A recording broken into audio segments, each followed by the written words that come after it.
अशीच मनात आली म्हणून लिहिलेली कविता. शेवटी माणूस अविश्वासू ठरतो. सुरुवात करतो. मधुरवाणी बोलणारा हितचिंतक नसतो. तुझ्यातल्या त्या गुणांचा तो लोभी असतो. सावध राहून कर्म करणं हीच परिभाषा ठाम. कितीही झालं तरी माणूस अविश्वासू ठरतो.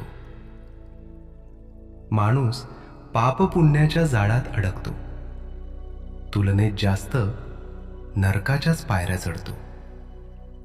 जीवनाच्या शर्यतीत कुठेतरी कमीच पडतो. कितीही झालं तरी माणूस अविश्वासू ठरतो.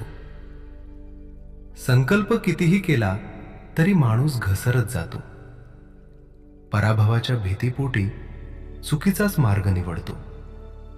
अशा विचारांच्या आकृतीला कसा मिळेल मान?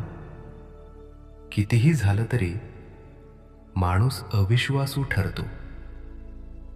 साक्षरतेच्या बळावर माणूस वाटचाल पुढे नेतो, पण अविचाराचा मोह त्याच वाटचालीत लाभतो. अति लोभामुळे तो सर्वच गमावून बसतो. शेवटी कितीही झालं तरी माणूस अविश्वासू ठरतो. बोल मनातले. धन्यवाद.